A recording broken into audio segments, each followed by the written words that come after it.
Hello, this is Reddithin, and welcome to a new era, the era of the Nashville Preditars. Yes, I have returned. Returned for now, at least. I actually almost quit YouTube at one point, because I was just like, I don't have time for this anymore, but you know what, I kind of missed it, and I also, I'm in the NPA, I'm in the PPL. I was like, they're really fun leagues. I might as well just keep doing this as long as I have the time. So, yeah. Short little introduction there. But anyway, let's get to the matter at hand. We are in the NPA. This is week 1. We are facing Old Man Tup, and yeah. So I'm just gonna go over my team real quick. My draft, of course, is on the side. I decided not to do a draft analysis this time, just because it's really a lot of work, and I just don't have time for like videos like that anymore, unfortunately. But yeah, if you want to see, check out the power rankings. It's on the NPA channel. Also the Kanto cast, they break it down pretty well, and even like the draft stream, if you want to go look at that, like they did a great job. If you haven't seen it, A Drive and Elliot, I believe. Yeah, I think it was A Drive and Elliot. If I got that incorrect, I'm sorry, but yeah, they did a great job. No, it was A Drive and Crimson. My bad. Yes, they did a great job. So check that out if you haven't seen it. But yeah, my draft is on the left, so it's kind of an interesting draft. I really just kind of wanted to use Blacephalon because it's like new and fun, and so I really just try to take like kind of an interesting plan with this, and because I think it's a really like different mon, so I thought I should like plan around it like a lot differently than I'd plan around like other mons. So yeah, you'll probably like see more of my train of thought as we go through the season and like explain my sets a bit more, and you really see more of why I drafted what I did. But like everything was very planned out, and like and so hopefully that gets like conveyed very well like over the season. So without further ado, let's get into what we brought. So first mon, of course, as I gotta bring Blacephalon. This thing just gave him a lot of trouble. Of course, he got and I got this Choice Scarf, Fire Blast, Mind Blown, Shadow Ball, and that's actually HB Ice. Choice Scarf, the HB Ice was just in case Zygarde sets up, because Zygarde's really spooky, really against my team, like in general. So I was like, you know what, this thing's good insurance. If Zygarde's not gonna be able to really set up more than once. So if it does, or if it sets up once, then this thing could come in and just take care of it. But other than that, yeah, this thing really just went to town on Tup's team. The only thing I was afraid of actually was the slacking, though. Just because I know it gets Pursuit, and I know that it can or it's immune to Shadow Ball. So I know that if he brought the slacking, then this thing was very a lot less threatening, just because it was a lot more likely to get trapped. But other than that, yeah, this thing just had a really good matchup. Next up is Nidoking with Earth Power, Ice Beam, Sludge Wave, and Stealth Rock. And yeah, this thing's pretty self-explanatory as well. Earth Power and Sludge Wave just hit his team pretty hard. Then I got the Ice Beam. Ice Beam was for the Zygarde, just so it can't set up in case like it comes to it and I have to like stay in on it or whatever. And then I just got Stealth Rock because I know this thing gonna force a lot of switches, and with his removal likely being either Zapdos or Empoleon, this thing can do a ton of damage to both of those. So yeah, he would not be able to get rid of the rocks very easily if I set it up with Nidoking. So that's why I wanted to put it on there. So yeah, these two, and this thing also just switches into Zapdos, which is cool because Zapdos is a lot of trouble if it just in general, because I mean it hits hard. Volt Switch just hurts from that thing. So yeah, Nidoking is nice there to stop that. Next up, we have Mega T-Tar, and this thing was just kind of I kind of had this thing in my mind as like my win con, because I can run Adamant because of his speed tiers, and just Crunch, Earthquake, Ice Punch, Dragon Dance. Once I weaken his team enough, like with Blacephalon, and as you'll see later, like my other mons, there really just wasn't stopping this thing. If I can able to get up to +2, then like it's just over. That's just kind of how it is with this thing. So yeah, T-Tar just had a good matchup, and to go along with that, I did put Klefki And this is Shuka Berry, Foul Play, Toxic Reflect Spikes. Kind of my deal with this was I wanted to make it so Zygarde just would have the hardest time setting up possible, and that's kind of just what this thing does. Of course, Shuka Berry take 1,000 arrows. You can set up a Toxic, set up a Reflect, you can Foul Play, and then just set up Spikes because, you know, like I said, he's going to have trouble. He's going to have trouble getting rid of hazards, so if I can just get it up enough spikes, you know, just why not? That'll just make life more difficult for him. And then Reflect's just kind of cool. He doesn't really have a lot of threatening special attackers to me, other than Empoleon, which I'll get to in a minute. So it's just like, you know what? I set up a Reflect. That makes it a lot easier for T-Tar to set up. That makes Blacephalon less likely to get trapped by slacking. I guess it helps King because it's kind of slow, so... yeah, I just thought, you know, that'd be helpful on there. And so next up is Superior. And we got Leaf Storm, Hidden Power, Synthesis, and a Fog. Leaf Storm, and that's Hidden Power Rock, by the way. Leaf Storm is just really good. I mean, Leaf Storm and Hidden Power, that actually hits his entire team, like literally.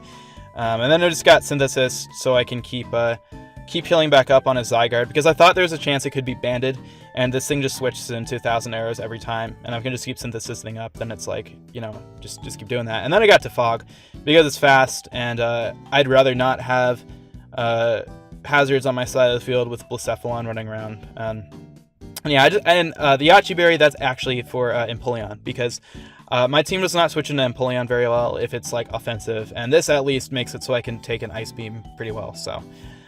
yeah, and then finally, we do have the Noivern, Modest, Phytinium Z, Draco Meteor, Hurricane, Focus Blast, and Taunt. Phytinium Z just because, you know, all my moves can miss, so why not just have one that can hit? And like I said, Empoleon was really the only thing that I was, like, really scared of switching into, so if I can just get off a, what's it called? All up pummeling on it, then we're good. And then I just got Taunt on there because... in case he switches in like the Reuniculus and he tries to set up, I can just stop from doing that and then revenge it with Blacephalon or Tyranitar. So yeah, Reuniculus was actually kind of the thing I was scared of the most. So as long as I was able to get that, keep that from running over me, I figured, you know, it's gonna be fine. That and Zygarde. So yeah. That's the team, and I will see you in the battle. Okay, so here we are in the battle. So as you can see, which is probably the most interesting choice for Tup, is that he did bring the slacking. I say interesting because of course it's the slacking, but like I said, I knew that there was a good chance he was going to bring it just because it's his best way to deal with Blacephalon. So, yeah, I was a little afraid of that. Other than that, it was kind of pretty much everything I expected. I expected possibly the Ditto, just because I have a lot of things that's capable of setting up. But, yeah, so he kind of brought what I expected, so I was more or less happy with that. So, yeah, I see no reason why not we shouldn't just get into this right now. So, let's do it. Alright, so, he's actually going to lead off with, I'm going to lead off with my Klefki, I'm sorry. I'm going to lead off with my Klefki. I thought I'd just be able to get a few spikes up or something, as he's going to go into his slacking first. I just knew I didn't want to leave Blacephalon just because of the slacking, so I'm just going to stay in spikes here. I don't really know what this thing is going to do, as he just actually body slams here, and I don't take a lot of damage. And yeah, so he's going to withdraw here, and he's going into his Zapdos. The reason I decided to go for his spikes there was just because if he went to Empoleon, it means he'd be forced to defog rather than me going for Reflect and like getting nothing value there. So I actually do go for a Toxic there, expecting the switch, because I knew if he went into Empoleon, then I would just be able to go in on the Superior and catch it on the defog. So he's going to go for Thunderbolt here as predict that and go into Nidoking as this Zapdos, which is now Toxic, which is really, really nice, by the way. I was I was happy about that. So he's going to Roost here, actually. And I guess he was expecting me to outspeed, but I was modest, and this thing has, like, speed investment for something. But anyway, I'm going to go for the rocks here. So things are looking really nice here. So this thing could be defog, and if it's true, then I just click the Ice Beam and I kill it. However, he actually switches into the Empoleon here. And this was also really good, because I don't think he knew that I was Modest at this point, Modest Life Orb. So I'm actually going for the Ice Beam, and judging by that damage, I knew that Earth Power, I think it was like kind of a roll, but it was very much so in my favor for this to kill. So yeah, I'm just going to look at the Earth Power, and that Empoleon is down. So I knew that even if it stayed in and killed me with like the Scald or something, it'd be fine because it'd be really low and I could revenge it. So I was like, you know what? If I kill this, then that's a threat that's just gone, or I get it down really low. And the worst thing that happens is either like I lose my Nidoking and keep the rocks up, or he gets rid of my hazard. So I'm actually going to go into Superior here as I'm going to take the 1,000 Arrows. I knew if he was Dragon Dance, he likely wouldn't set up, saying I just had Ice Beam. So Superior is going to eat that up. And he switches out into his Zapdos, and he doesn't really have much that wants to switch in on Leaf Storm at this point. So, yeah, I'm going to connect, get that boost, and then this Zapdos is just going to die to a hidden power. So, yeah, already a really good start as we got his two birds down within like the first few turns. So, I was going to say killing 2 birds with 1 stone. I get, no, you know what? 2 birds with 1 Stealth Rock. There we go. Because both the Stealth Rock matter both times. Anyway, I'm dumb. So he's going to go to his Beedrill here. I know Klefki can take literally everything from this thing, especially with my Shuka Berry. So I'm just going to switch in here. Hope he goes for a U-turn and going to take more damage later because he can't defog anymore. So he does click the U-turn. He doesn't Mega up there. He told me that he actually doesn't have the Mega Stone yet. So kids, get your Mega Stone. That's all I can say. So he's going to go into a Zygarde here. I'm actually just going to stay in, I believe, yes, I stay in Reflect. I know I can take anything from this thing.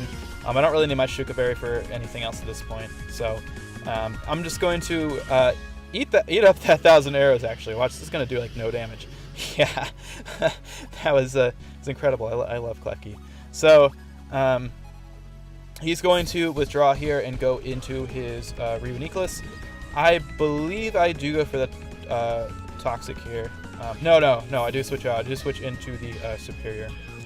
So, yeah, Superior, I'm free to actually just kick Leaf Storm. This thing can take anything from this Reuniclus. As I actually see that this thing is not Magic Guard, too. By the way, this thing's actually a Regenerator. So, that'll be helpful to know for later. So he's going to switch this thing out and go into the Beedrill, and it's actually just going to die to this to this Leaf Storm here. So, yeah, didn't even get to Mega. So that's why I'm not sure if that if it even mattered anyway, because he was going to have to sack something here anyway, and the Beedrill is going to die regardless. So I don't even know if him not being able to Mega mattered. So he's going to go into his Slacking here, and I actually switch out here because I'm afraid that if this thing is Scarfed, and Scarfed like Body Slam, it could take me out. So he actually reveals he is the Pursuit, which I thought he would be. So he pursues me, fails to kill him because of Reflect, and he reveals he is actually Leftovers. So at that point, I totally could have just stayed in a Leaf Storm and just won from there. But I had no idea of knowing. I mean, I guess I could have done that, but I also wanted to not lose to Zygarde or Reuniclus if things got out of hand. So I was like, you know what, I'll just I'll play it safe. So I do get the Toxic up on that Reuniclus, which is nice. And I'm going to get the Reflect up. So it's going to recover. The Toxic there was mainly just because I knew that this thing was Regenerator, so something was getting Toxic, whether Tup liked it or not, which I don't think he would. I don't know who likes being Toxic, but so yeah, he actually reveals a Colbur Berry there. So I do get rid of that, which is nice. He misses the Focus Blast, which has been unfortunate. I would have lived that, I'm pretty sure. But anyway, he's forced to switch out now because Foul Play plus Toxic is going to kill him if he stays in. So I'm actually just going to go for the Foul Play here as he comes in on his Slacking, and that's going to do a lot of damage. And this is where the Focus Blast miss actually mattered. However, at this point, if he came in and killed Klefki, I just come in with T-Tar, set up a D-Dance, and win because he still has, because he's gonna have to lose a turn because of Truant. So it didn't really matter too much. Like he pretty much lost it if that happens. So I actually do take out the slacking here, so Klefki picks up a kill. And at this point, he just really has nothing more for Blacephalon. As he goes into his Zygarde, he's actually going to try to set up here. I'm going to get the Toxic, just because I go first, and I know that after a round of Toxic, it's going to knock him into Shadow Ball range with Blacephalon. So, yeah, as that Toxic connects, thankfully, as he goes for the Dragon Dance. And yeah, this was where it was over, because either he tries to Dragon Dance again so I can outspeed Blacephalon and I foul play and kill it, or he takes me out and I just revenge it with Blacephalon. So yeah, that's exactly what's going to happen here as he goes for the 1,000 arrows. He takes out my Klefki. So unfortunately, Boo Boo Keys, who was awesome this matchup, by the way, thank you, Klefki, that's going to go down. And so now Blacephalon is going to come in, and I'm Scarfed. This thing in outspeed, so yeah, this is a GG from here. So yeah, really good start to for the Predatars. Actually, the debut game, we end up with a 5-0. Blacephalon picking up the final 2 kills. So yeah, really good start there. It could have been a 6-0, like I said, if he didn't bluff the Scarf there with slacking, which he did very well. But yeah, so Renickles is going to go down, and that's going to be it. So yeah, 5-0 to, or not 5-0, 1-0 to start the season, +5 differential. And yeah, so we're rolling so far. And Blacephalon did work, Superior did work, Klefki did work, even Nidoking did work. Tyranitar and Noivern never actually got to touch the field, unfortunately, but I mean, I can't really complain. So yeah, great start to the season. I can't wait for next week when we play Crimson Seabad. It's just going to be a really fun time. Like, I really am excited for this season, and yeah, it's going to be a lot of fun. So I really hope that you stick around and stick around this entire season, because I think that it's just going to be a lot of fun, like I said. So yeah, thank you so much for watching. If you enjoyed this video, please leave a like, subscribe to Top, subscribe to the NPA if you haven't. You know, just do all those things. Show support any way you can. It's all good. But yeah, so thank you so much for watching. I will see you in the next video, and goodbye.